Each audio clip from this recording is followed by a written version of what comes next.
Batuques e confetes.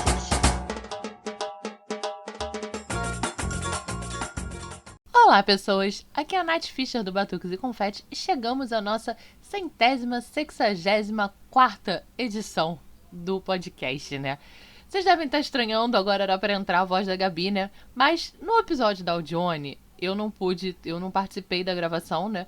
Porque eu tinha sido acometida por esse macetão do vírus que tá derrubando todo mundo desde o pós-carnaval, né? Aliás, desde o carnaval, que eu conheço muita gente que não conseguiu ir pro carnaval por causa dele. E agora chegou a vez da Gabi. Eu acho que ninguém vai conseguir escapar disso e ele derruba, essa gripe derruba mesmo. Gabi já tá se recuperando, mas não conseguiu estar aqui comigo hoje pra gravar. Mas eu vou dar um spoiler. Ela participou da entrevista, porque no dia a gente não conseguiu, a internet dela tava variando muito, ela já não tava se sentindo muito bem, então a gente não conseguiu gravar essa parte, né, do programa. Então, assim, ela não tá aqui comigo agora apresentando, mas durante a entrevista vocês vão escutar a vozinha da Gabi, que ela tava lá.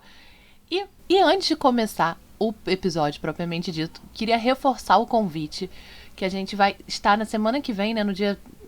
Depende do dia que você vai estar escutando o episódio, mas na semana que vem, se você vai escutar na quinta-feira, no dia 19 de março, a gente vai estar lá no Bar Santo Remédio gravando mais um episódio ao vivo do podcast, né? Esses papos ao vivo que são uma delícia, gente. Vocês têm que ir. É muito, muito gostoso.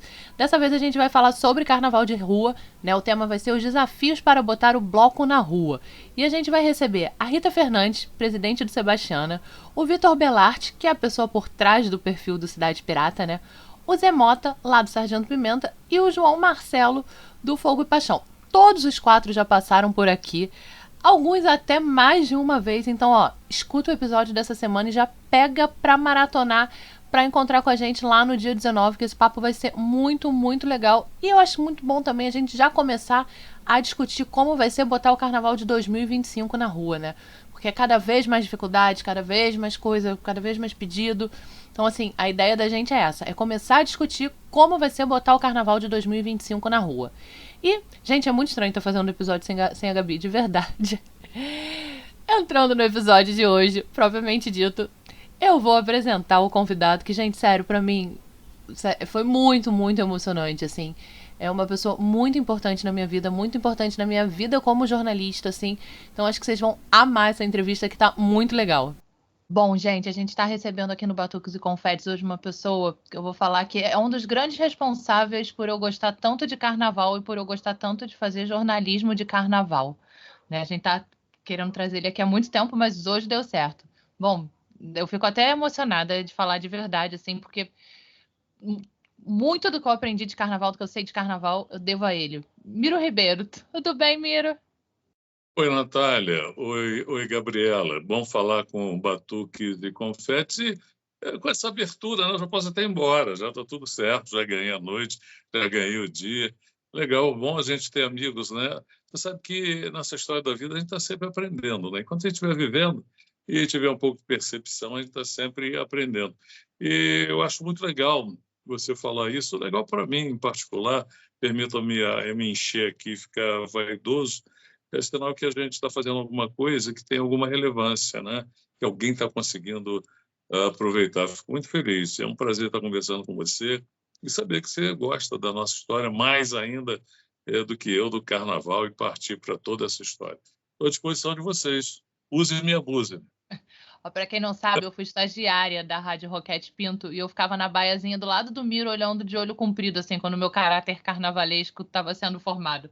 E foi aí que eu conheci. Era um time também, né? Você, Lúcia, Alpa Luiz. Era um timaço ali. Em verdade, nós tínhamos mais de um programa, né? Tem um nosso que já está há 25 anos, o Vai Dar Samba, que já deu cria, já está dando aí o Já Deu Samba, que é um podcast. Tinha o João Estevam com o Domingo de Bamba. Então, nós formávamos sábado, domingo. No Carnaval, juntavam todas as equipes e partíamos para lá. É um timaço de radialistas, de jornalistas, de produtores, repórteres, a turma com feeling jornalístico com a vertente aí do Carnaval, o que ajuda bastante, né, Natália? E uma escola para gente que estava ali começando e aprendendo. A primeira vez que eu entrei na Sapucaí foi com você e não mostrei nem identidade para entrar, nem credencial com você.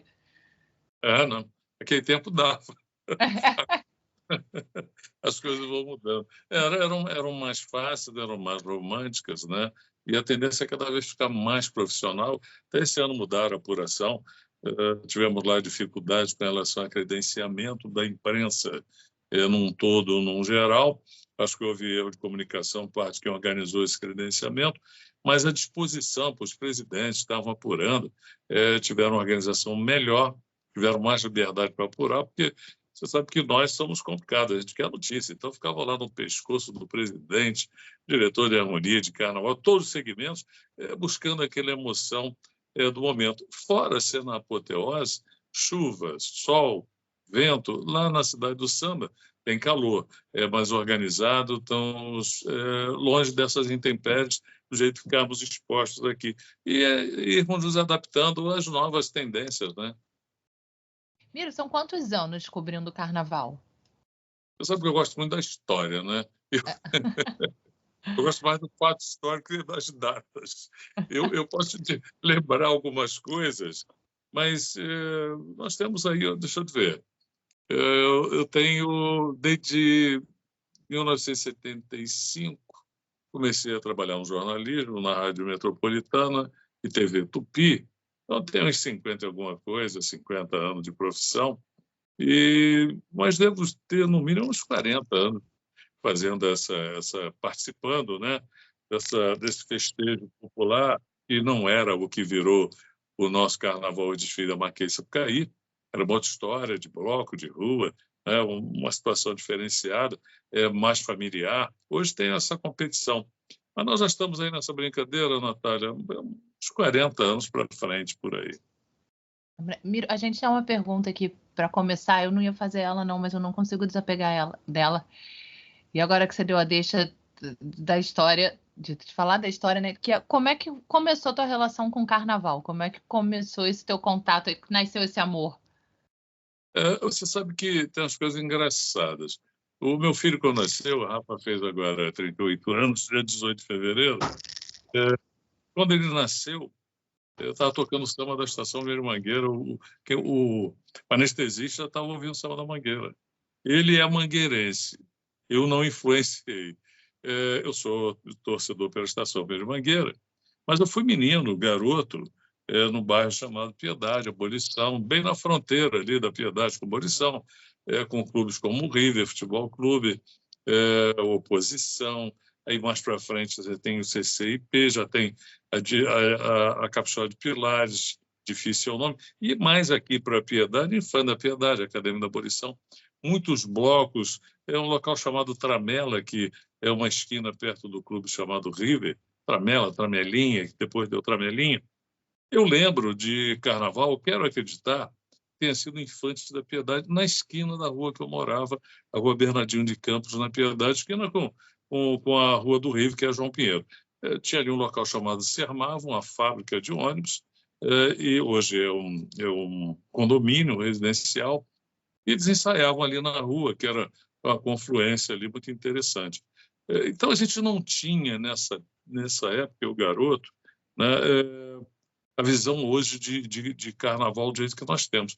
A gente ia lá, assistia, depois passei a ver algum bloco passando, a gente saía nos blocos de corda, sabe? Tinha a banda do Pois, que aí já era na antiga suburbana, aí eu já por volta de quase 18 anos, mas na idade mais menor ainda, na infância. Eu quero acreditar que tenha sido com Infantes da Piedade. Isso em termos de ver, tá, Natália? De ver a banda do Pois, que a gente saía. Aí você vai começando a notar algumas coisas e se interessar pelo batuque, porque o que atrai primeiro a gente é o batuque, né? É ancestral isso, não tem esse legado deixado pelos negros africanos, é muito forte. O batuque, independendo, tanto que você passa perto seja da Umbanda, do Candomblé, seja espírita ou não, passa perto de uma casa dessa aqui, o Tom Santos, aquele batuque é algo fantástico. Isso é um toque diferente até para a entidade, mas o batuque em si move não só nessas religiões de matriz africana, mas no todo. Mas a minha chegada no carnaval, eu quero acreditar que tenha sido por aí. E depois, né, eu na TV Tupi, eu lembro que o Carlos Lima, que queria que eu fosse locutor esportivo, eu me recusei. Ele perguntava, ô Crioulo, quem vai jogar hoje? Não sei, não quero saber. Bom, você trabalha aqui. Mas Qual é o samba? Eu vou para o Renascença, eu vou para o Bola Preta. Então, eu já ia para as rodas de samba, ia para a roda de samba da Vila, no então Campo do América, do Andaraí, uma das grandes rodas de samba, apresentado pelo Babinha, pelo saudoso Zeno Bandeira, que trabalhou com a gente na Roquete Pinto, o Jorge Perligeiro. Então, a gente vivia nesses pagodes, né? E o Rio de Janeiro, assim, rico em cada esquina, em cada feira, no final, tem um batuque, tem a cervejinha gelada, tem uma batidinha, e acaba a feira, a moçada fica lá. Então, chegar no samba foi mais ou menos dessa forma muito involuntária, muito por acaso. Eu não tenho história em casa de gente que cultuava o samba, muito pelo contrário, não que não gostasse, mas não tinha essa ligação. E eu acabei na história do samba, mas acabei também na história do samba pela questão do jornalismo, né? Trabalhando em emissoras, fazendo a nossa história de jornalismo. Eu deixo o jornalismo esportivo, parto direto para o jornalismo para valer, e aí começa. Vocês têm noção, Natália e Gabriela, eu tinha um amigo na Rádio Metropolitana, eu era chefe do departamento de jornalismo, ele falou, olha, vamos comigo na São Clemente, querem me contratar para ser locutor. Eu falei, eu vou contigo nada, eu tenho que ir para casa. Ele, não, eu te deixo em casa, nós morávamos nessa época na Taquara. Aí fui com ele. Aí ele, vamos no palco. Eu falei, o que eu vou fazer no palco? Você que é o locutor. Fomos para o palco. Semana seguinte ele falou, vai para mim que eu não posso. Virei locutor da São Clemente. Tinha nada a ver com a São Clemente. Depois batizei da Orgulho da Zona Sul. Cheguei lá, encontrei o Ricardo, que já nos deixou, está lá indo o Renatinho, e o Roberto, o Renatinho, mestre de bateria na época, belo mestre, e o Roberto hoje não faz tudo, os irmãos tocando a escola, com marquinha, harmonia. Era no Murisco, algo assim muito, muito gostoso de se fazer, a locução. Primeiro a gente chegava, tinha que forrar a quadra do Murisco todo, porque era um taco muito bonito que servia para a época de futebol de salão. Hoje, futsal, né? A gente forrava aquilo, depois vinha com a madeira para cobrir, aí começava o batuque. Quando a turma da força não ia, todo mundo tirava a camisa, ajudava aquilo. É um outro tempo, né? Então, por aí, daí nós fomos. Para a cobertura de carnaval, aí através da rádio acabei.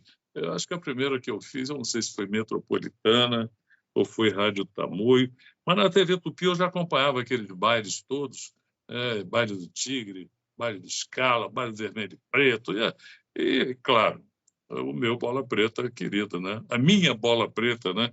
Que não é o bola, é o cordão da bola preta, e está aí na veia de todos nós. E fui sendo levado. Depois, na nossa raquete, inventamos história. O primeiro ensaio técnico fomos nós que fizemos, cobertura de rádio. Foi a Roquete Pinto que fez, estamos fazendo até hoje. E depois inventamos o Vai da Samba, tem 25 anos, e fazendo as coberturas com condições, sem condições, trabalhando em pé, sem balcão, sem alimentação, sem nada, todo mundo se virando. É paixão, né? Amor você adquire, mas paixão você não explica, né? Então, acabou sendo paixão e nós estamos tocando isso até hoje aí do jeito que dá e do jeito que a gente gosta. E, Miro, eu acho muito legal, né? Porque, assim, hoje em dia a gente tem programa, gente mesmo, um podcast que fala o ano inteiro de carnaval, tem outras pessoas que falam o ano inteiro de carnaval, mas você foi o pioneiro disso, de passar de janeiro a janeiro falando de carnaval, né? É verdade, eu não inventei essa história. A gente tem um menino que trabalhou com a gente, Tasso Santos, que já nos deixou. O Tasso era fantástico, foi representante da União da Ilha, data, número, tudo, fato histórico. Ele tinha aquilo, como estivesse bebendo água, ele falava aquilo com a tranquilidade fantástica. Nós temos aí algo que vocês usam no plural, e ele é singular, que é o Rubem Confetti, vocês são confetes, batuques e confetes, o Rubem é confete, né? O Rubem é fantástico, uma história, compositor, cantor, está aí até hoje, uma Dalila Villanova, gente, lá, o nosso bravo, pequenininho, mas com a voz fantástica, Arnaldo, o Lírio, o nosso fantástico Lírio, e tanta gente que contribuiu, os mais antigos é Carlos Rego, sabe? É uma série de pessoas que contribuíram muito para isso. Num tempo em que não tínhamos uma Roquete Pinto, vocacionada para a cultura, e que permite que eu faça um programa do jeito que a gente acha que tem que falar, sobre o Carnaval. O Vai da Samba é um programa que ele tem como base jornalístico, né? A base dele a base é jornalística e não é um programa de fofoca, é um programa de informação. Não é um programa de rainha de bateria, fala delas também. Nós estamos preocupados com o compositor, com enredos, a escola, os gestores estão dando condições que os carnavalescos executem aquilo que tem na cabeça e passar o dia a dia das agremiações com seus valores, né? Então, a gente abre sempre lá o Vai da Samba, exaltando sempre a velha guarda, porque sem eles, hoje nós não estaríamos aqui. Gente que apanhou, que foi preso, teve instrumento quebrado na cabeça, gente que teve que fugir e que era considerado marginal. E que recebe esse legado dos negros africanos, e meia religiões de matriz africanas também, segura a onda, melhora a história, aprende a compor, a dançar, a desfilar, né, como a minha amiga Gabriela, desfilar e a rodo, né, e segurando. Né? O que não aprendeu o sambista até hoje a fazer é ser protagonista. A Disney vende ingresso, você vê a Minnie, o Mickey, Pato Donald. Aqui, nos nossos artistas, nós damos. Né? Quando eles não conseguem ter assim, a respeitabilidade que tem em todos os setores e até mesmo por aqueles que administram as escolas. A visão do sambista tem que mudar. E o sambista pode mudar isso se ele quiser. E a gente fortalece sempre a velha guarda, porque eles são a base disso tudo. Tem festa de velha guarda o ano inteiro, com cada festa fantástica. E se vocês puderem, entrevistar alguém da velha guarda, mas é para rir, porque eles têm muita mandiola para contar e não acabam mais. São demais, são demais. Então, Semiro, você comentou do Vai da Samba, né? Vou até contar para você, né? Porque graças ao Vai da Samba que eu virei baiana de escola de samba. Meu porque... Deus, eu tenho uma que Balbino, que ela é metida, ainda conheci. Eu sou padrinho da aula de baianas da Cor da Pedra. Eu não sei se tem outro padrinho, mas que eu sou. Sim, sim. E olha, eu vou te contar a história. Assim, pouco antes do Carnaval de 2010, assim, devia ser umas 3 semanas, 4 semanas, por aí, né? Andrade Chefia foi no seu programa e falou que estava precisando de baiana na União da Tijuca. Aí, assim, a minha tia-avó foi baiana de muitas escolas de samba e eu já tinha saído de baianinha na Aprendiz do Salgueiro. Aí minha mãe fazia peruca, né, para mestre-sala, porta-bandeira, tudo. E aí minha mãe parou a peruca que ela estava penteando e falou assim, olha, é a sua chance de virar baiana. Aí nós fomos no ensaio da União da Tijuca, né, que era na Venezuela ainda. Aí eu virei baiana e tô nessa aí, né? Tipo, esse ano foram 15 desfiles e 14 escolas. É que você, como a Natália, foi vítima do Vai da Samba. Com certeza. Com certeza. Quando eu fui trabalhar na Roquete, ela já escutava, foi a primeira coisa que ela me falou, você vai conhecer o Miro Ribeiro. Você sabe que eu tenho na minha mesa até hoje um quadro que é um autorretrato do Andrade Chefia, é um grafite. Ele ganhou 2, um ele me deu, está lá na minha mesa, saudoso Andrade Chefia. E o camarada que fez isso para ele, que eu não sei o nome, eu vou até procurar amanhã quando eu chegar na rádio, ver se identifico, fez porque ouviu o Chefia no Vai da Samba. Olha que coisa maluca, né? Ele ouviu o Chefia, encontrou o Chefia, fez e deu de presente para ele. Vai da Samba está fazendo história aí, legal. Está muito bem. A gente fica contente, né? A gente fica contente. Eu acho que uma das marcas do Vai da Samba é que nós, como trabalhamos com as coisas com profundidade, o sambista, através do Vai da Samba, começou a aceitar crítica um pouco, né? Você vê, chama o jogador de futebol de cabeça de bagre, de perna de pau.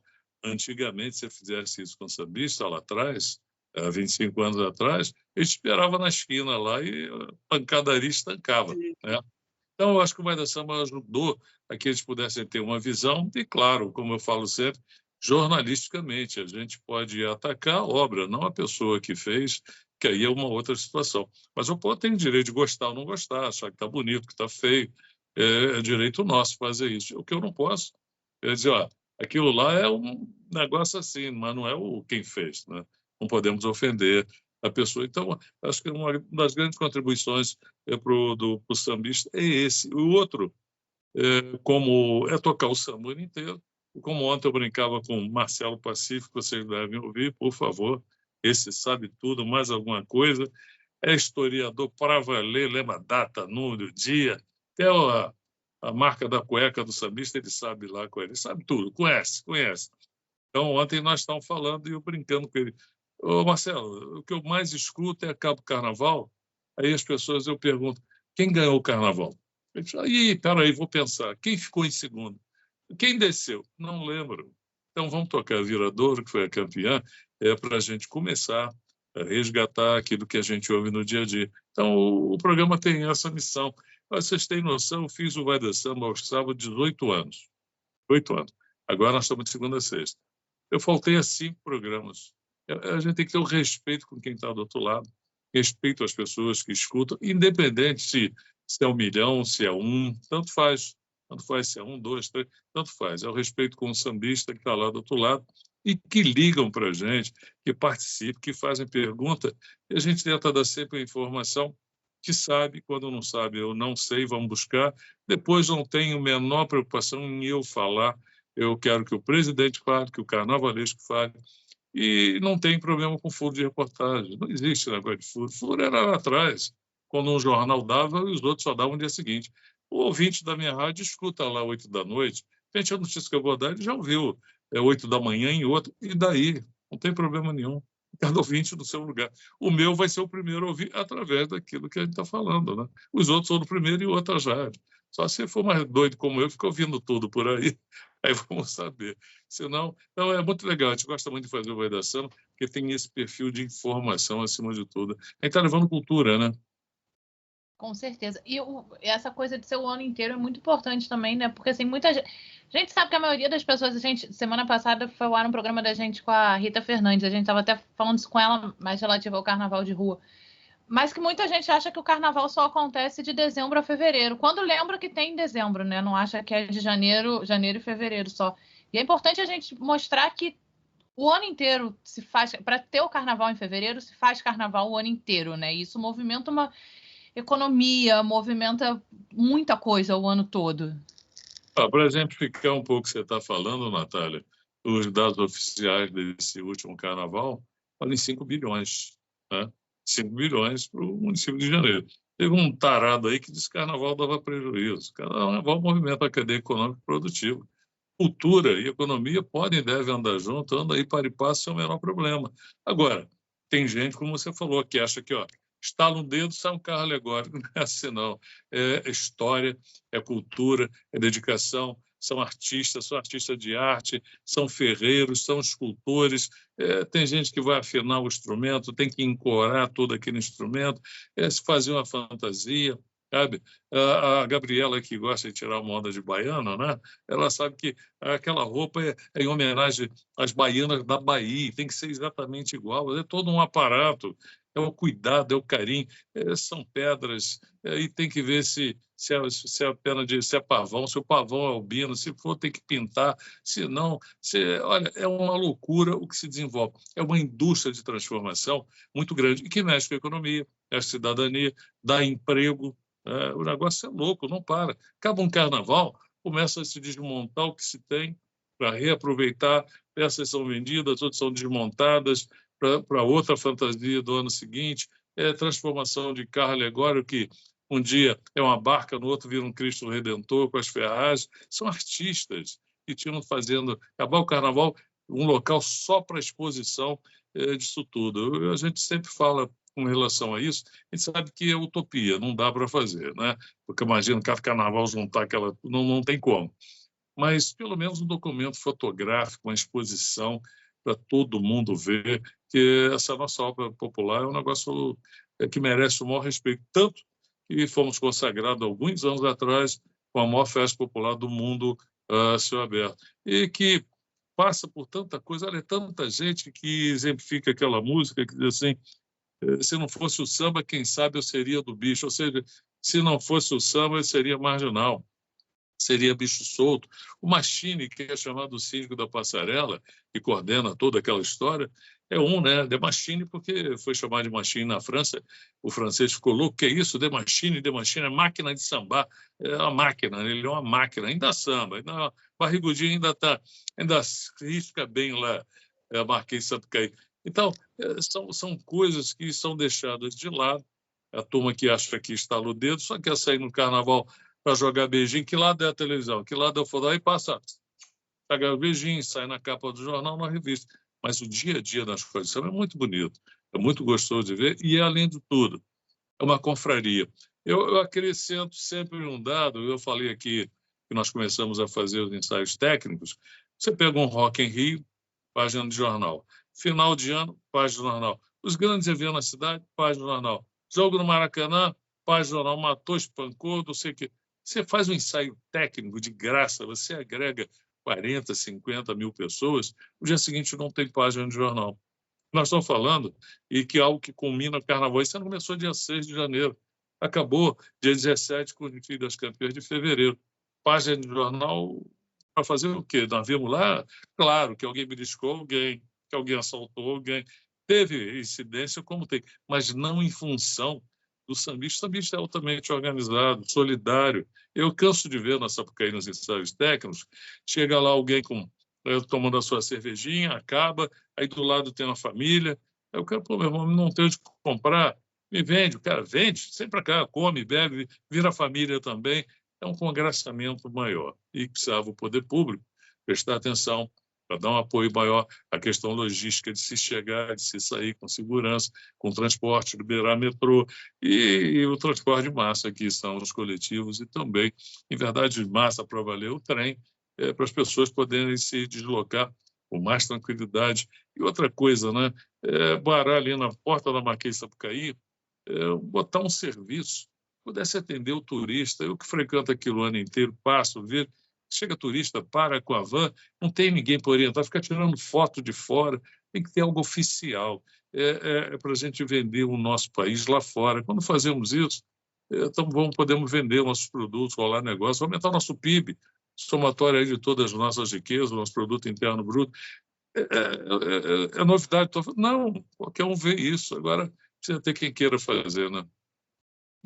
Eu fico pensando isso, né? Se o carnaval já representa tanto, sem investimento, com todo... A gente estava até conversando isso com a Rita também na semana passada, que é meio que assim, né? Eles vão fazer de qualquer jeito, eles gostam daquilo mesmo, por que a gente vai investir? Porque se eles vão fazer de qualquer jeito. Investir e aí por vai ficando, né? Pelo menos por inteligência, né? Porque você vê, o carnaval se vende prego, se vende pano, se vende vidro, se vende ferro, se vende cola, se vende paetê, lantejola, se vende estadia em hotel, em pousada, sabe? Em quartinho da casa de quem pode. Aí, o carnaval se vende táxi, se vende Uber, se vende o metrô. Eu digo que se vende em termos do usuário ali, deixa dinheiro, os bares da cidade, a economia informal, né? O Neizão da Portela diz que não é economia informal, aquele camelô mesmo. Então, é o seguinte, o camelô, todo mundo movimenta a cidade, fora o clima diferenciado que dá uma alegria, as pessoas usam um colorido diferente, o turista faz uma graça, chama atenção, deixa um dinheirinho a mais, e movimenta tudo. Então, em respeito a isso, era importante que o poder público pudesse prestar atenção não só nesses festejos, como todo o entorno que envolve os grandes palcos, como a nossa Marquês de Sapucaí, a nossa grande passarela, professor Darcy Ribeiro. Né? Tem uma eu não sou candidato a nada, não, tá? Não, mas a gente tem que falar mesmo. Tem uma coisa que eu nunca tinha ido ao mini desfile, né? Aí ano passado eu fui com a Gabi. E eu fiquei muito pensando nisso. Eu falei, gente, se tivesse isso aqui... Porque o turista vem aqui em junho, não tem carnaval. Mas se tem um negocinho ali na cidade de samba, não precisa ser tão grande quanto o mini desfile. Se tem alguma coisa ali... Não, ele não tem nada. Se ele der sorte, que agora a gente ainda tem, né? Teve a exposição da Grande Rio no mar, agora está tendo a exposição com fotos de carnaval, mas ele tem que dar sorte de algum museu da cidade estar tendo alguma coisa, senão nem isso. E eu falo há muitos anos sobre duas coisas. Uma delas é essa, a outra eu abordo daqui a pouco, que é se você entregar, olha, Unido da Tijuca, Portela, Mangueira, vamos fazer aqui, todo mundo junta todas as agremiações que ali estão sediadas, fala, vamos fazer um calendário. Cada mês, uma vai administrar. Você tem a tua velha guarda, a ala de compositores, vai ali, ganha um dinheirinho deles, movimenta aquilo, movimenta. Agora, você não tem lá, tipo, gastronomia que você possa consumir num preço razoável, não tem nem tamanho que precisa ter mais gente ali, e claro que vai interessar muita gente. Agora, você precisa ter um projeto que funcione. Imagina, esse mês agora de fevereiro, está por causa da Portela, o outro da Unida Tijuca, o outro da Mangueira, não pode, troca, vem, vamos lá ficar por conta de vocês. Administra aquilo. Ninguém tem que fazer nada. As agremiações são loucas. Tem gente que trabalha nas escolas que não passa por lá de dentro. Vem por fora, entra, não tem nem o direito de entrar ali. Entendeu? Então, são situações que podiam ser vistas. Outra, para eu só não perder o que eu queria falar com vocês, você vai no teatro, tem um livreto, né? Por que quando se vende lá o ingresso da Sapucaí, ou se vende o CD, não se põe lá um livreto como faz um caderno lá no Carnaval, que é o guia. Aí você tem a escola de samba, quem é presidente, onde fica, cores, compositor, pode botar até número de vitórias dela, falando qual é o enredo para as pessoas que vão lá assistir, poder ter aquilo na mão e acompanhar o que está passando ali. E tem hora que a gente, com todo um caderno, explicando tudo, a gente não consegue entender. É tanta viagem na maionese que às vezes você comissão de frente, então, tem hora que eu não sei exatamente o que eles querem fazer. Imagina o público que está ali, né? Então, são sugestões que a gente vem dando há muito tempo, Gabriela e Natália, e que a gente espera que algum dia faça eco, né? E não precisa dar crédito, não. Vai lá, assume, diz, toma que o filho é meu e vamos embora. Miro, isso que você está falando combina muito. Esses dias estava conversando com uma amiga que é guia de turismo e trabalhando no Carnaval como guia, fazendo transporte, né, dos turistas. E ela estava comentando que esse ano ela ficou bolada porque ela estava doida para ver a Mangueira, que ela é mangueirense. E os turistas que estavam com ela pediram para ir embora porque eles estavam ali completamente aleatórios, sem entender direito o que estava acontecendo. E chegou uma hora que o barulho começou a incomodar eles. Eu acho muito louco o barulho incomodar, né? Mas eles foram para ver talvez uma escola só, sem entender o que acontece, sem entender o que é o Carnaval, né? Isso em verdade não acontece muito, né? Inclusive já discuti com muita gente na Liga, discuti em termos de discussão, não é briga, né? Um papo legal com relação ao aproveitamento dos locais onde os turistas chegam cedo para assistir, porque eles não conseguem ficar. Primeiro, não é confortável. E depois, o barulho é coisa de brasileiro. Nós é que aguentamos aquele barulho lá, porque para a gente não é barulho. Aquilo é arte. E a gente quer mais é barulho lá. Até que dorme ali sem o menor problema. Passa a bateria, está dormindo. Mas aproveitar, porque eles, inclusive, deixam um vazio, né? Onde eles saem. Eu falo, bom, não dá para vender, revender aquilo. Aí o Heron Chinati falou, mesmo que desse para fazer isso, depois você não tem uma logística para, quando eles saem, levar o outro público para chegar lá. Aí isso eu entendo. A gente sabe que é muito complicado esse aporte, esse translado, é complicadíssimo, né? Mas tem que ter alguma solução. Isso que você falou aí, precisava, né, dar uma orientação maior, um roteiro para eles. Olha, o que está acontecendo aqui é isso. Pô, é coisa de louco, né? Imagina, se eu não estiver enganado, pelo menos 6 agremiações fizeram seus enredos e desfilaram esse ano no grupo especial, baseado em livros, né? Tem um livro aí que aumentou a venda 10 vezes mais. Todos os enredos que foram feitos com livros, as vendas dos livros, um bateu o recorde, o outro quase.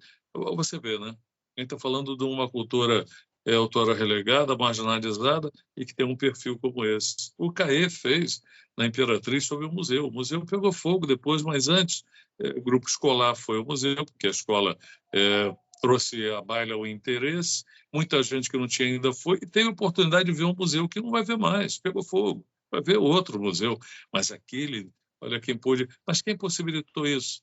A escola de samba, né? Como os nossos Ruth da história, a Santa Cruz fez Milton, fez Ruth de Souza, sabe? E tem feito tantos nomes aí, fantástico no nosso cenário artístico, cultural, que são importantes e que não são não é dado a eles o devido valor. Eu faço no programa, basicamente uma vez por mês, às vezes até mais, questão de um passeio musical. Então, eu pego Carnaval de 1976. Quem ganhou? Aí eu passo todas as escolas que desfilaram, contando um pouco do enredo, como foi a apuração, situalizando ali no tempo e no espaço. Olha, você descobre cada samba, cada obra de arte, independente de quem ganhou, às vezes até melhor do que não ganhou, do que quem ganhou. e você redescobre tanta situação importante. A gente precisava fazer um pouco mais isso, né? Mas a gente está quase que sozinho na Rock Espino, tocando samba inteiro, discutindo carnaval, discutindo não só carnaval, mas cultura. Ontem eu fechei um programa Dia da Música tocando Trenzinho Caipira, lá do nosso Vila Lobos, falando da importância da música clássica e fechando com a Estácio de Sá, que fala sobre isso também. Você vê o contraponto do clássico com o erudito, com o popular, todo mundo junto, é música, né? E o nosso celeiro musical é fantástico, né? A gente for invadir o Brasil aí, olha, não é de brincadeira, muita coisa. Agora, no nosso campo específico, a gente tem a necessidade de esclarecer algumas coisas. A gente fala de carnaval. Eu comecei a falar com você dos blocos, desfilei em bloco, tem a banda do Tio Marco até hoje, lá na Padre Nóbrega, lá em Quintino, banda da melhor idade. Tio Marcos é um vencedor, teve lá um derrame. Ele diz, eu saio aqui dando de lado, mas eu saio com o meu bloco, com as minhas crianças, e toca para frente. Esguleba lá da nossa Tijuca é padrinho, Zeca é padrinho, eu faço harmonia lá com eles há mais de 20 anos. E desfilei naquele negócio da suburbana, passava o bloco pelo outro. Eu fui a carnaval na rua João Pinheiro, na Cantilda Maciel, na Abolição. Carnaval onde a gente jogava ainda lança-perfume nos cangotes das meninas, e era muito legal, não tinha nada de tóxico, não tinha nada por aí. Então, desculpa te interromper, você sabia que os meus avós se conheceram assim com lança-perfume? Meu avô jogando lança-perfume no olho da minha avó num baile lá em São Luís. Aí jogou no olho? No olho dela. Ela ficou bolada com raiva, no ano seguinte eles estavam namorando. Se não tivesse ficado bolada então, hein? Eu tinha contado. Mas era muito legal, e as meninas agradeciam. Obrigado. Aquele geladinho, era um clima diferenciado. Bom, quer dizer o seguinte, então o nosso carnaval, você botava uma sandália, ou se vestia de mulher, ou o saco na cabeça, do jeito que você quisesse, e gastava a sandália, o tamanco. Quando dava 7 horas da noite, estava todo mundo acabado. Quem podia ainda ia para um baile num clube, sabe? Não tinha essa febre da Marquês de Sapucaí. Então, eu gosto sempre de separar hoje o que nós falamos que é carnaval. Porque a carnaval já não é o que é carnaval. O carnaval é uma coisa. O desfile da Marquês de Sapucaí é outra. É espetáculo. Lá é competição. Lá nem o sambista aparece mais. Lá o carro alegórico, o pé direito, ou a largura, que faz a diferença. Sabe, o impacto de dar um carro alegórico é que é o carnaval. Sabe, é a bateria acelerada, é o número de bossas ou convenções, como queiram chamar, maior ou menor. Você tem escolas como a Mangueira, que ainda mantém lá a sua história com seu surdo sem resposta, a Mocidade com o naipe invertido, o agogô aqui do Império, a Caixa da Estácio, não mais nem a batida que era antigamente para os orixás, né? Cada agremiação tem um padroeiro, Salgueiro, por sinal, tem 2, Portela também. Esse toque para cada orixá, a garotada está chegando agora, não tem noção que existia todo um processo cultural, religioso. A bandeira da Estação Pedro de Mangueira era confeccionada dentro de um terreiro, sabe? E era levado num ritual, sabe? Levava aquilo num ritual, entregava lá para o zelador de santo, ou pai de santo, como queiram chamar, deixava aquilo, depois tinha um ritual para entregar. Olha que coisa fantástica, né? Que nós estamos falando aqui. Cultura, para valer. O brasileiro não lê, olha, triplicou, multiplicou por 10 aí a potência N a venda de livros, porque foram enredos de escola de samba, despertou o interesse. Então, falar dessa agora das coisas é muito rico, né? Principalmente quem leva a sério, né? Quando não é o presidente, eu acho que nem tem mais. O Marcelo fala, eu não quero acreditar. Presidente que dá televisão para amantes, compra chinelinho para a sogra, compra um carro. Eu acho que não tem mais isso, acho que acabou, né? Quero acreditar que não. Aí ele fala o seguinte, ainda tem aquela injeçãozinha para que a brocha não embuchar. Eu falo, Marcelo, embuchar aquela barriguinha que cresce? Ele fala, então deixa quieto. Mas, brincadeiras à parte, a gente tem que fazer essa diferença e discutir o que a gente quer do carnaval. Eu estive numa reunião com o Laíla, né, já falecido, o Marcos Falco, e também, que já nos deixou, ex-presidente da Portela, e o Wagner Araújo, que está aí, ex-presidente, diretor de carnaval, da Imperatriz. E eles estavam dizendo, olha, nós vamos, isso deve ter uns 5 anos, vamos ter que diminuir o número de carros alegóricos, já diminuíram, vamos ter que diminuir a altura desses carros alegóricos, parece que esse carnaval desrespeitaram isso tudo, e o comprimento. E diminuir também o ritmo desse samba de enredo. voltar a valorizar a harmonia, para que as pessoas possam sambar, né? Possam brincar um carnaval e não passar como se estivesse atrás do trielete, só não vai quem já morreu, e para poder a gente ver isso, né? E as coisas estão caminhando mais ou menos assim. Então, consigo segurar um pouco. Eu sempre fazer essa desmistificação, porque o carnaval foi um. Hoje, no Marquês de Sapucaí, carnaval. Não, é samba. Não, não é. Não é. Carnaval é um todo. Você vai em qualquer bairro do subúrbio, o carnaval está pegando fogo. Ainda tem umas fantasias de Clóvis ou bate-bola, como queiram chamar.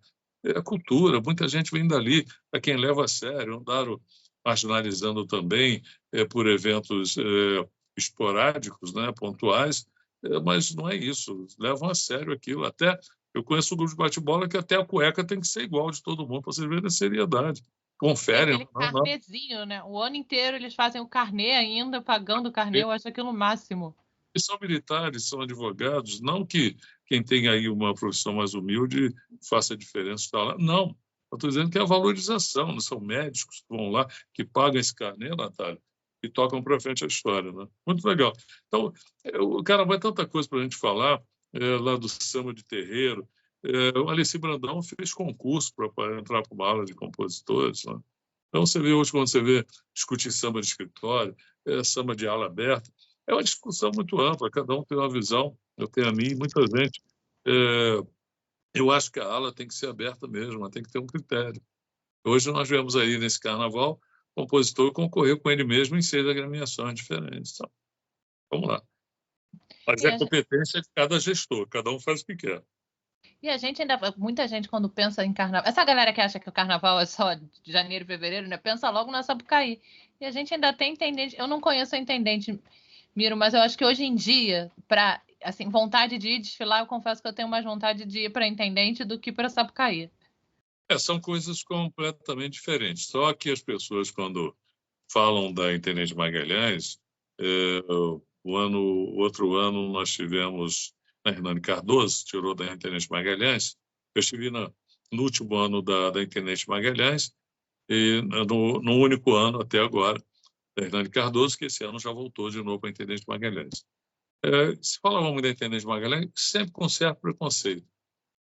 Agora, nunca, mesmo com todo o preconceito, dizer que aquilo era bagunça, que era largado, é um carnaval diferenciado. Primeiro, não tinha uma estrutura. As arquibancadas, ao tempo que era o sambódromo antigo. Tinha que montar aquilo tudo com madeira, com cano de ferro e botar lá para as pessoas sentarem. Favorecia um comércio no entorno, a invasão da pista era constante, entre uma escola e outra a garotada entrava, como entrou há 2 anos atrás, para jogar bola, passava o cachorro que fugiu da vizinha, e o camarada vendendo o cachorro quente já atravessava também. Esse ano ainda fascista com sede, alguém que estava na arquibancada, toma aqui um gole de cerveja, já foi lá, tomou, que estava muito calor.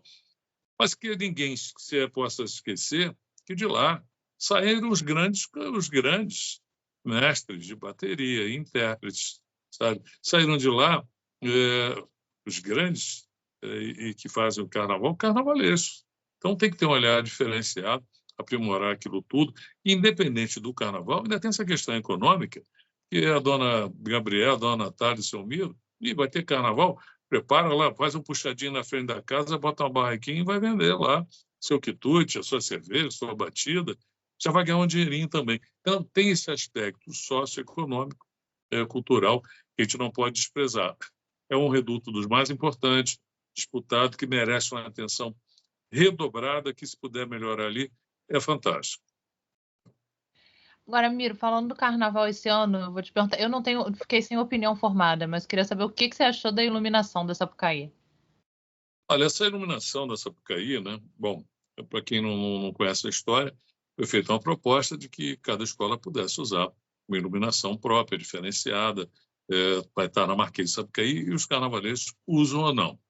Alguns usaram, outros não. Essa proposta foi feita pelo Guimarães lá atrás, que pudesse ter um efeito especial. Eu confesso para vocês que eu vi atrapalhar. Eu não vi ser usada com o efeito que se esperava. Algumas agremiações viram, em alguns momentos, alguns me perguntavam, mas ficou tudo escuro, o que aconteceu? Quando você tem um evento em que nem todo mundo pode ver, né? Então vou ter que fazer o quê? A cada passo que a escola der, até do setor 1, que é de graça, que é dado, em respeito a quem está ali, eu vou ter que usar esse efeito.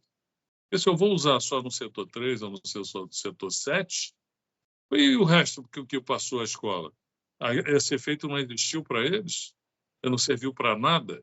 Então, vamos ter que chegar a um acordo, a um consenso, e depois, né? É um elemento a mais que tem que ser convocado pela escola. É o técnico dessa iluminação para usar na hora certa, da forma específica, na tonalidade, tem outras coisas. Dependendo da luz que você usa, muda o que você tem dentro do espetáculo.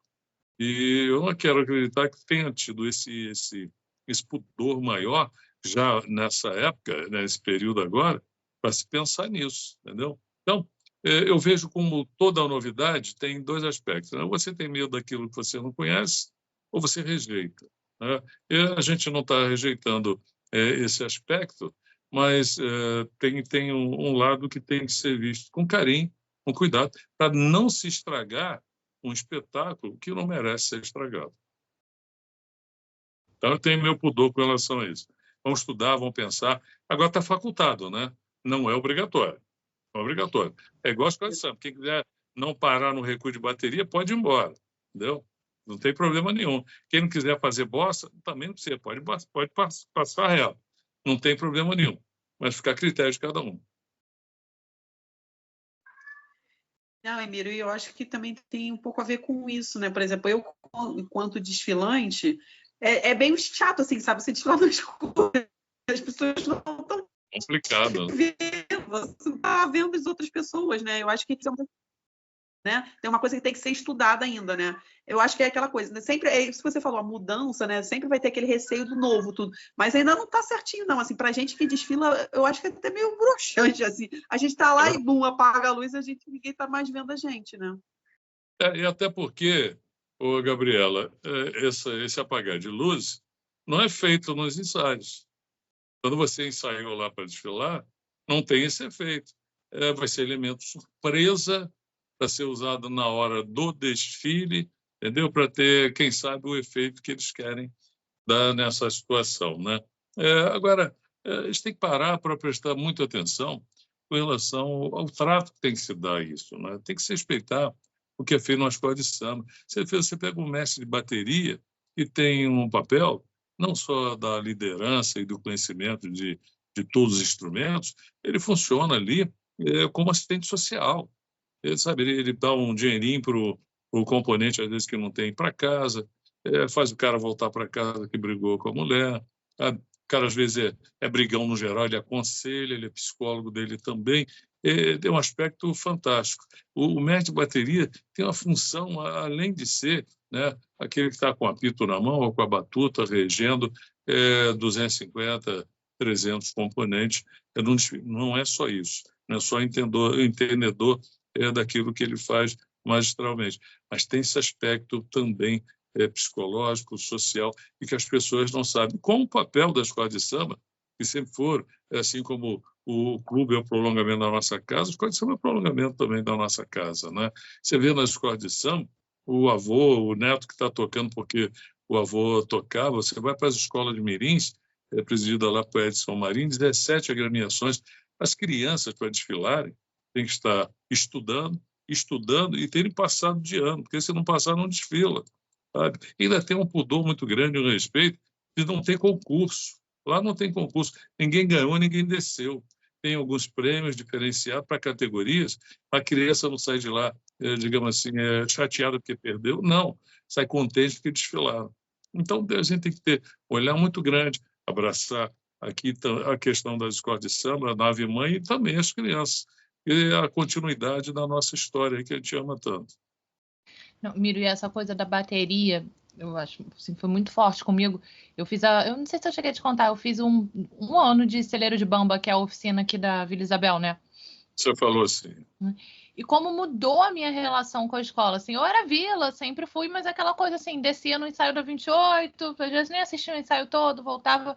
Desde que eu comecei a frequentar a quadra, assim, para fazer, para a oficina, mudou completamente. E eu digo assim, para mim foi muito musicalmente eu aprendi Mas, sabe, eu tenho uma coordenação motora muito ruim, né? Então, assim, foi muito importante para mim musicalmente, mas para minha vida, assim, aquilo para mim é uma escola de vida, sabe?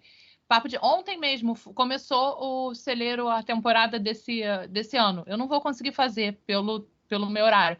Mas eu levei uma amiga minha que faz oficina comigo no Sargento para fazer, terminou, fiquei lá e ficar conversando. Eu estava conversando com o Cassiano, que é o filho do mestre Mug, né? Ele veio brincar comigo. Você abandonou a gente? Vem, nem que seja para fazer 10 minutinhos e tal. Legal. Aquilo agrega tanto na vida da gente, né? E a gente que nem tá na bateria, assim, a bateria ainda é um sonho distante pra gente. Mas para mim foi uma escola de vida muito grande, assim, essa troca é muito importante. Você sabe e que agrega mais também, antes e depois tem o negócio de uma resenha, né? Sim! Eu ficava na faculdade fazendo o quê? Não, aqui tem um negócio de uma conversa fiada, tem um papo aqui diferente. Então, isso agrega muito. Você vê valores diferentes, cria amizades, sabe? Às vezes tem alguém lá que tem algo que você precisa, você tem algo que alguém precisa, e através dessa convivência com a escola de samba, que não é bagunça, a moçada chega legal. Eu pude participar, eu fui locutor da Vila Isabel, fui locutor da São Clemente, fiz um trabalho muito legal na Capixaba de Pilares, em algumas outras praças, aí já em outras instâncias eu atuei um pouco em Scala, Canecão, mas as escolas de samba te dão algo diferente. Eu, às vezes, demorava para entrar, porque eu ficava ali. Chega na Estácio, o presidente, na época, eles eram, mandava me buscar, você já te viu, sai daí. Eu falei, eu estou com a turma aqui, eu não posso ir embora. Era harmonia, a gente ia juntando todo mundo para um papo muito legal. Então, esse lado também que precisa ser explorado, mostrado para todo mundo, que é o dia a dia, né? Você vê, a paixão é tanta que você, principalmente a velha guarda, você vê num domingo, num sábado, eu passo na rua, aí vai aquele senhorzinho todo, né? Aquela calça branca, um sapato bicolor identificando com a escola dele, e a camisa, um chapéuzinho, como eu abro lá o programa, chapéu Panamá, camisa e calça de linho, sapato bicolor, tricolor, identificando com a agremiação. E, olha, e elegantemente vestido, é um bambo da escola. E as senhorinhas? Né? Cara, cabelo, batom, colar, As brincos. bolsinhas, eu amo as bolsinhas delas. E gostam de comer lelê, de beber lelê, ó. É na hora do namorico também, o coração tá batendo. Eu não posso ver a tia Surica que eu quero apertar ela. Eu não consigo ver aquela mulher sem pedir uma foto, sem querer dar um abraço para ela, nela. Surica, a gente falando aí de Portela, né? Vilma Nascimento, né? Deixa eu contar uma história para vocês aqui que vocês não vão achar em livro. Acho que eu estou ficando velho, estou virando griot já. Já vamos começar a história, contar as histórias. Eu gravei com Vilma, né? Que eu tenho um carinho muito grande, e com o neto dela, e ela me falava o seguinte. Bom, a Vilma Nascimento acabou recebendo o título do CIS da Passarela pela leveza como levava o seu estandarte. Tem música também, né? Falando da Vilma, né? Como é que eu posso deixar de ver a Vilma dançar com o seu estandarte na mão e vai por aí. Então, a Vilma me contou, ela foi casada com o Mazinho, filho do lendário Natal da Portela, irmão do falecido Nésio, da tradição. E tem a história do sambódromo, e que nós sabemos que foi o Darcy Ribeiro que convenceu o Brizola, então o governador da época, a construir. Aquilo ali virou um colégio e o palco permanente para o desfile da escola de samba. Nem poderia, porque aquilo é uma rua, né? Mas tudo bem. E criou-se aquele aspecto. Então, está tudo na conta do Darcy. Mas a Vilma, está gravado, inclusive, isso, por isso eu estou repetindo, aí para comprovar, e a Vilma está aí para contar essa história. Segundo a Vilma, foi o Mazinho e ela encheram a paciência da turma para que o sambista tivesse um local permanente. Então, essa ideia de sambódromo vem da Vilma e do marido Mazinho, filho do Natal, que fosse feito um local. E aí surgiu um sambódromo. Você vê como o fato histórico, né? Tem muitos desdobramentos, e se a gente não aprimorar uma pesquisa, né? uma busca maior, os dados saem aí um pouco merecendo um resgate. Já que eu estou nessa, a Mangueira foi e voltou, você lembra? Cada vez de roça só não vai quem já morreu. Lembra disso? Que loucura. Estava lá. O Max também me falou que aquilo não foi um arrasta-povo do povo.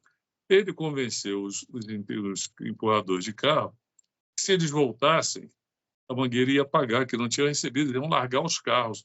Então, essa história de voltar foi por isso, e não que o povo amou o samba da minha escola, que eu amo tanto.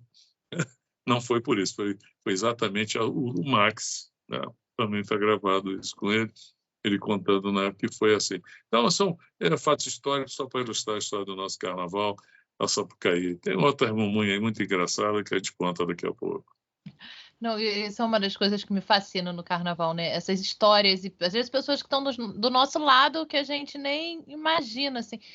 Teve uma cena agora, eu faço oficina do Sargento Pimenta na Estácio, né? E que para mim aquela quadra também é outra. Eu confesso que a Estácio era uma escola que eu admirava, mas não tinha relação. Hoje em dia eu digo que virou minha escolinha, assim. Depois da vila eu tenho um carinho ali pela Estácio, um coraçãozinho batendo. Grande E um dia a gente estava lá ensaiando e tal. Aí chegou um moço da cuíca da Estácio para uma menina da bateria. Falou assim: ah, vocês não têm cuíca aqui, não? Gente, era um cara da bateria da Estácio, um senhor. Primeira coisa é que a gente está na casa deles. Ali a gente já deve todos os respeitos, fora a história da Estácio, fora tudo isso. Ela olhou para ele e falou assim: não, aqui é bloco, não tem cuíca, não. Nossa, a minha vontade foi pegar a minha caixa e jogar nela assim, falar: cala a boca. Aprende a respeitar os mais velhos. Você subiu no morro errado, né? É. Subiu no morro errado. Bom, a pior coisa é que quando alguma coisa está fora da ordem, né? Aí dá confusão mesmo, né? Dá confusão. Mas o samba tem tanta história, tanta coisa interessante. Eu vivi muitas coisas interessantes. Mas tem umas coisas engraçadas que vocês vão gostar de ouvir. Já que você está falando do Estácio, o sobrinho foi um dos grandes intérpretes de samba. O Jamelão dizia que o sobrinho ia ser o sucessor dele, né? O sobrinho, infelizmente, já nos deixou também, assim como o Jamelão, se perdeu na bebida, coisa e tal, mas cantava brilhantemente. Ele contou no estúdio, tudo está registrado, e outras pessoas já me contaram, vocês devem conhecer essa história, que ali no Largo do Estácio tinha um bode preto, o bode fumava charuto e tomava cachaça. Olha que situação. E o sobrinho disse que um presidente falou: toma aqui um dinheiro para comprar garrafa de cachaça para dar para o bode. Aí ele botou do lado lá, encheu, tipo uma lata dessa de leite, né? Em pó, encheu, disse que ele falava assim: Miro, esse bode miserável tomou tudo, não deixou nenhum gole para mim. Então tem essas histórias, mas diz que é verdade. E o sobrinho ainda disse que o bode vinha lá do outro morro, que eu não lembro o nome, que ele tinha uma namorada lá, ele atravessava para chegar na estátua. Gabriela está se acabando de ver. É verdade isso, Gabriela. E eu conheço, tem gente aqui que diz que já tomou a cabeçada. Não tem, o bode já morreu, né? Mas não para aí, não. Não tá mais lá o bode. Não, senão eu ia lá levar uma cachaçinha para ele também. Já deu bode há muito tempo. O Alvinho, quando o presidente da Estação Verde Mangueira, Alvinho falou, o mestre Cumprido, a estação foi presidente da ala de compositores, 16 anos. Mas Cumprido tinha uns 13 ou 16 anos que ele ganhou. Fantástico, entre eles e Erno, até um Braguinha.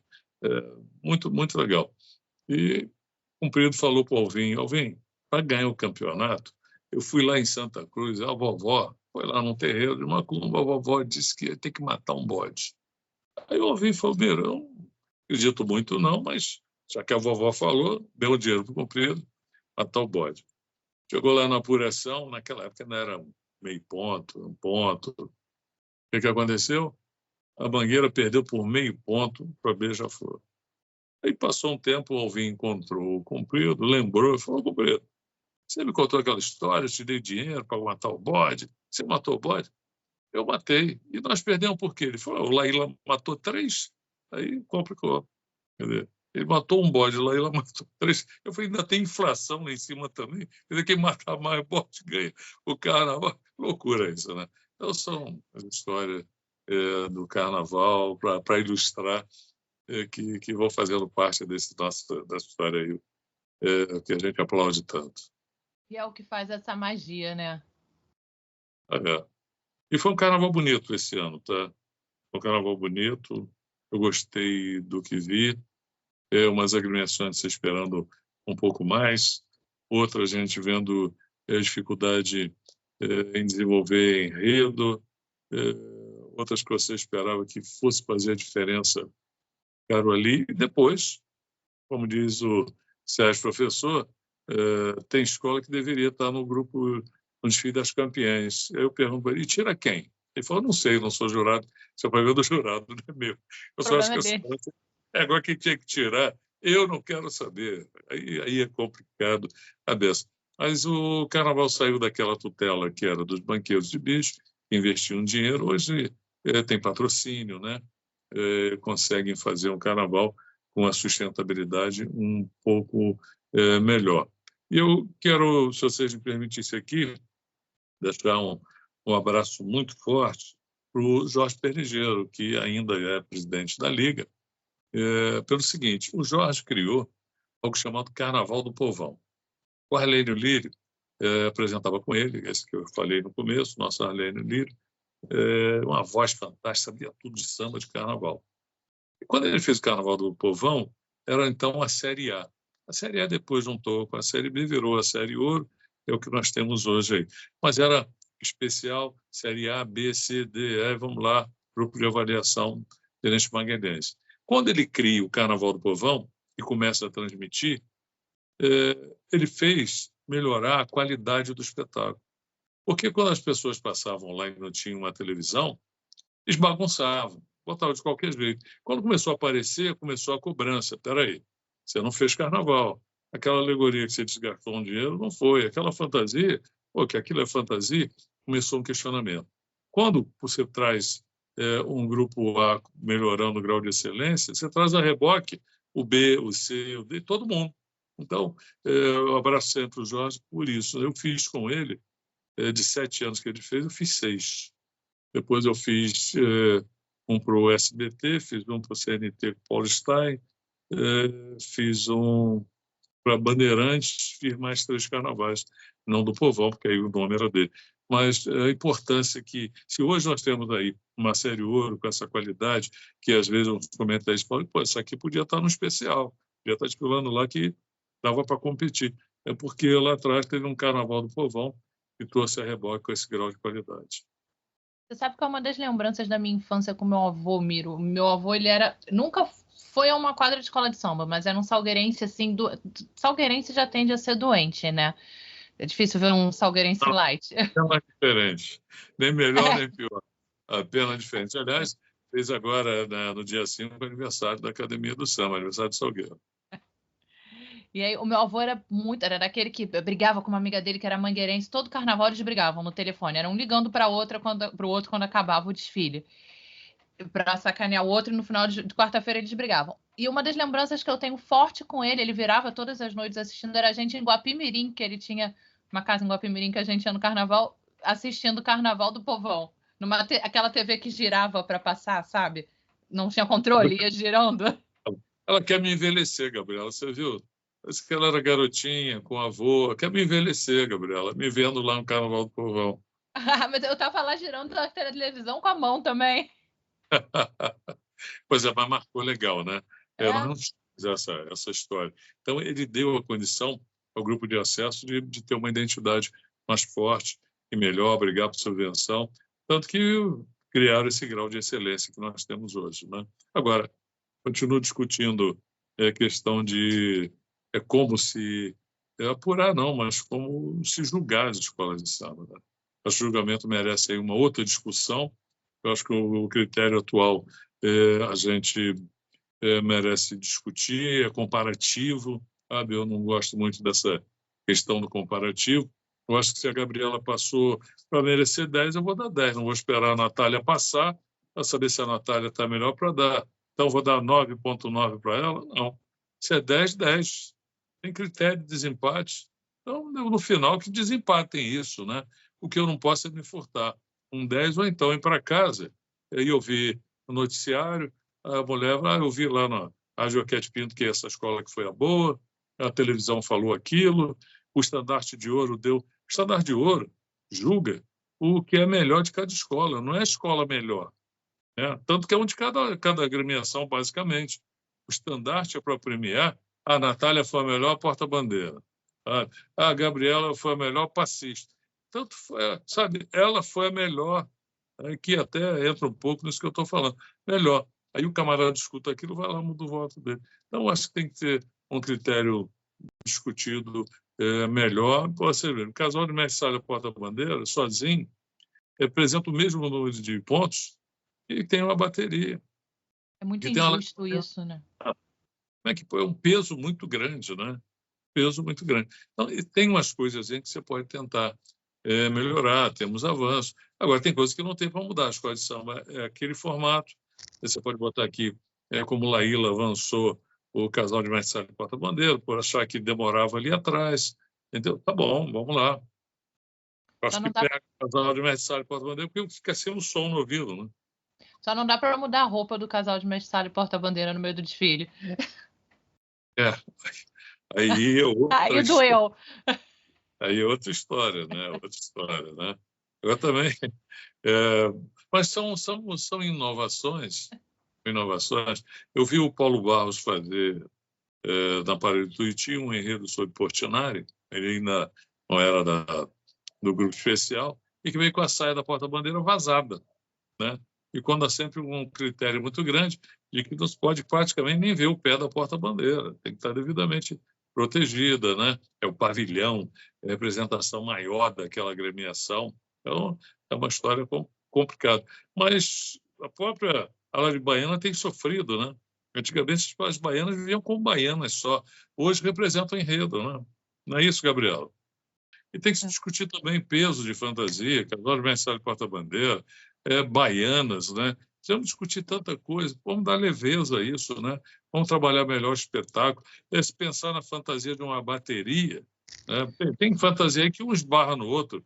O batuqueiro não consegue fazer o seu batuque lá. Eu vi fantasia que eu falo, gente, eu não sei como as pessoas não desmaiam, não tem um treco tocando, porque o esforço de alguém que está tocando surdo ali com uma fantasia pesada de manga comprida, chapéu, calça, não dá. Carregando seu instrumento, andando, uns sambando, cantando e com o peso de uma fantasia e incomodado ali, né? É muito complicado. Tem muita coisa para se discutir em termos de carnaval, principalmente valorizar o componente da escola de samba, tá? Valorizar aquele que é o responsável pelo desfile, sabe? Quem vai lá, quem canta, quem ensaia, quem desfila e que acaba de não ter o menor valor. E esse diálogo, né, de quem tá fazendo a parte do carnavalesco e quem está fazendo ali no chão, que está sentindo o peso nas costas. É verdade, verdade. O carnaval tem mudado muito, né?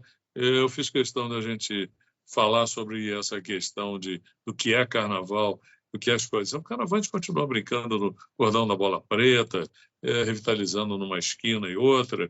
Os clubes já não fazem mais carnaval porque ficou caro, ficou difícil. Depois tivemos grandes incidentes também com brigas dentro dos clubes que atrapalharam muito a realização disso tudo. Um clube ou outro como o Municipal, que eu sou conselheiro, o presidente Luizinho ainda consegue fazer uma matinê, né? Faz uma matinê, mas ainda faz. O que a gente não pode perder, né? Não dá para se pensar, se imaginar, porque não vai acontecer, porque isso não morre. Não morre nunca. Pode até agonizar, mas não morre, já disse o nosso Nelson. O Nelson lá disse isso aí, eternizou. Mas temos que tomar um cuidado de preservar isso tudo de uma forma melhor. Um olhar diferenciado, com possibilidades. Sabe, se ter no Rio de Janeiro, você chega na Argentina, você vai na casa de tango. Aqui, se o turista chega, vai aonde? Sabe? Chega hoje, que não tem ensaio de escola de samba, ele vai aonde? Sabe? Tem que ter um palco permanente de exposição das nossas fantasias, histórias do nosso carnaval e, principalmente, com espetáculos voltados para essa nossa cultura. Vai empregar o artista e vai valorizar a nossa cultura e vai levar o nome do Brasil mundo afora, o mundo adentro, como quem queira preferir. Miro, para encerrar, eu vou te perguntar, muito difícil terminar a conversa contigo, que tem um monte de coisa aqui, mas foi só a primeira edição, depois a gente tem que marcar mais uma. Nós temos muito tempo. Para fazer o resto da pauta. O resto da vida para contar a história.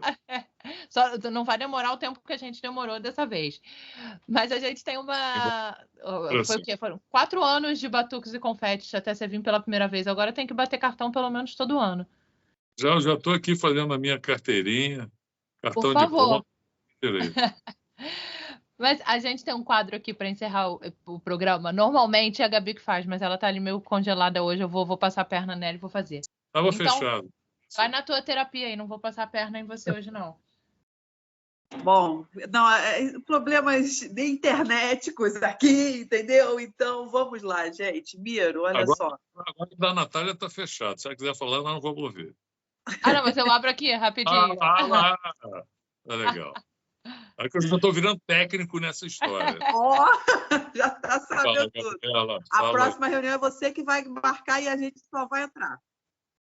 Aí vai ter que ser lá para tomar um chopp, porque não vai sair nada, né? Já fechou o microfone de novo, pode falar.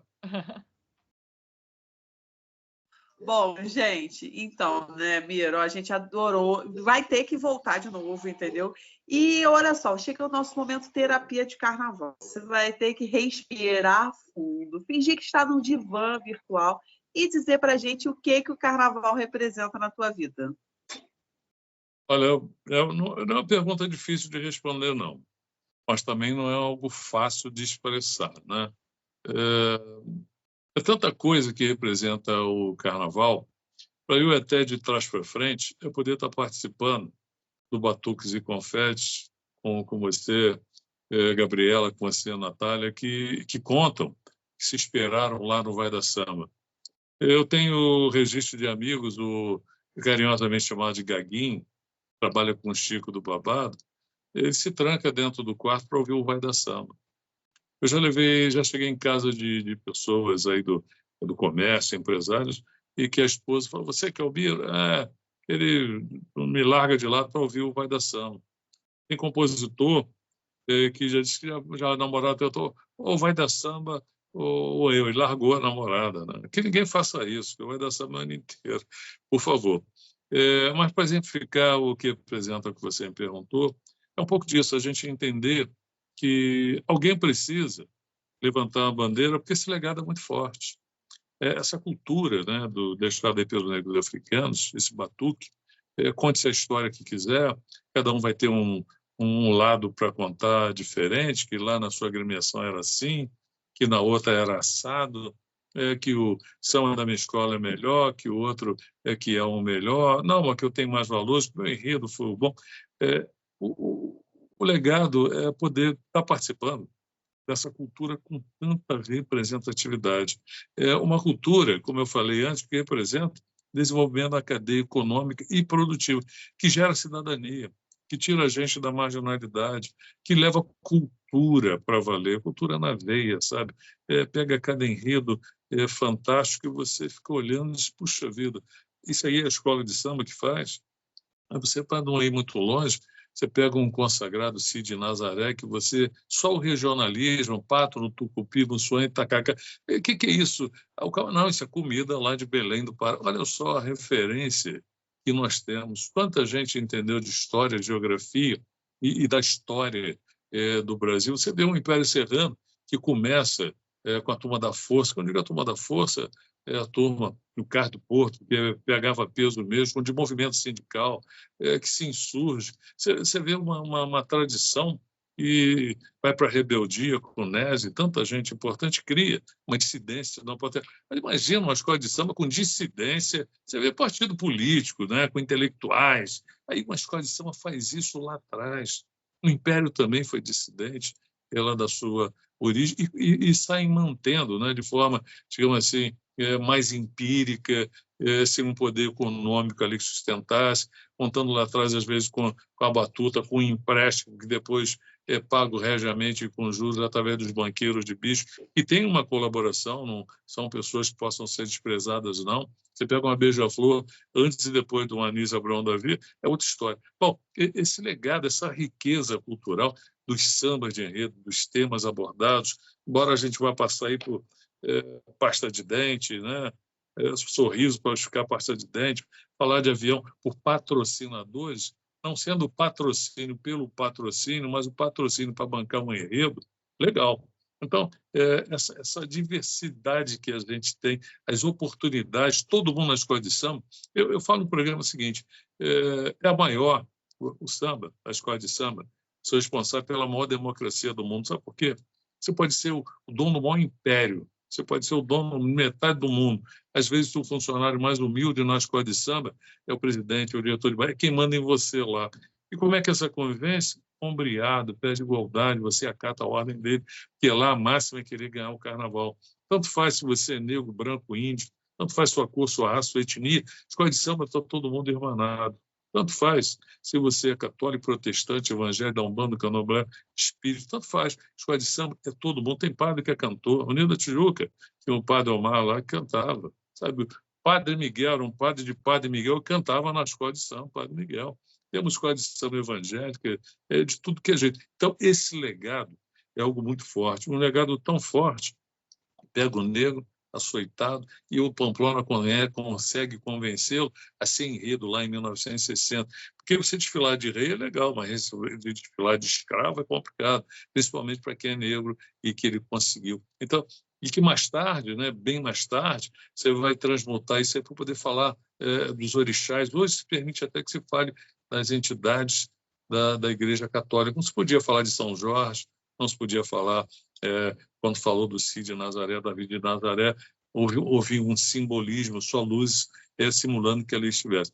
Então, essa riqueza é que você vê que abriga, que agrega, que dá oportunidade, que mexe com a economia, que projeta o meu Brasil, é o que me faz mover, que tem um programa com dificuldades, uma rádio pública que desentende o que a gente está falando, que é de cultura. É um pouquinho disso aí, é muito mais. É um pouquinho disso que eu sei que tem que acabar o programa, eu falo a beça.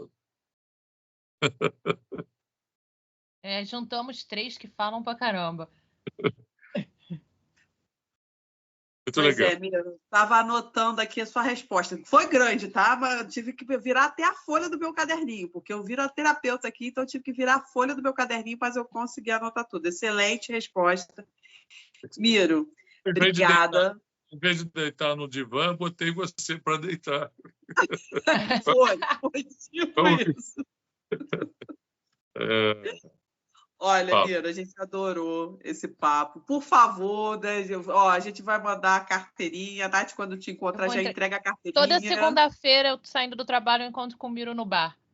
Vou levar a carteirinha agora, essa semana. Lá no Pit Stop. Pô, que legal. Eu fico muito feliz. Se ajudou vocês a alguma coisa enquanto batuques e confete, eu fico muito feliz. Para mim foi uma felicidade muito grande. A Natália sabe do carinho que eu tenho por ela. E Gabriela, pega a Natália, vai lá no programa, vai nos ajudar a fazer o Vai da Samba. É muito legal, sabe? É para a gente bater papo também, falar de carnaval. Como eu digo sempre, vamos discutir a história do carnaval. Tem aí uma visão diferenciada. Vamos lá. E ficar na torcida que vem a Cidade do Samba 2, possa sair esse projeto que está sendo anunciado ali na estação ferroviária, que está abandonada há tanto tempo, uma pena, a arquitetura largada, e tantas outras oportunidades. Se olhe melhor lá para a Intendente Magalhães também, dê condições. Meu amigo presidente de Liga, por favor, 32 agremiações não dá. Cabe 16 a cada dia. Não dá para desfilar. E olha que eu já cobri as 16. Quem está falando é quem já cobriu e sabe o que está falando. É legal? Vamos pensar melhor, privilegiar o sambista enquanto sambista, respeitar e fazer as coisas acontecerem, porque eles fazem acontecer para o nosso país, para o nosso Rio de Janeiro. Beijo para as duas. Obrigada, Miro. Beijão. Segunda-feira eu levo lá o cartãozinho. Tá feito, tá feito. Tá combinado. Um beijo. Beijo, Miro. Beijo, obrigada. Miro. Obrigada. Miro, é isso. Você já recebeu a carteirinha, então assim, se prepara que você vai estar aqui no mínimo uma vez por ano. É o mínimo, assim. Foi muito, muito legal bater esse papo, gente. Vocês não sabem, mas aqui nos bastidores a gente ficou recordando várias coisas do nosso tempo de rádio, né? Do tempo que eu trabalhava com o Miro lá na rádio. E é isso, galera. A gente se vê semana que vem com Gabi. Não vai ter a voz da Gabi, porque vocês sabem que o programa ao vivo eu apresento sozinha, mas ela tá ali nos bastidores com a energia dela, com a energia do Miguel, que também não conseguiu estar aqui comigo hoje. Então, semana que vem, dia 19, lá no Santo Remédio, para bater esse papo ao vivo com a gente, tomar uma cervejinha, trocar uma ideia. E na quinta-feira vocês vão escutar o episódio que a gente gravou lá.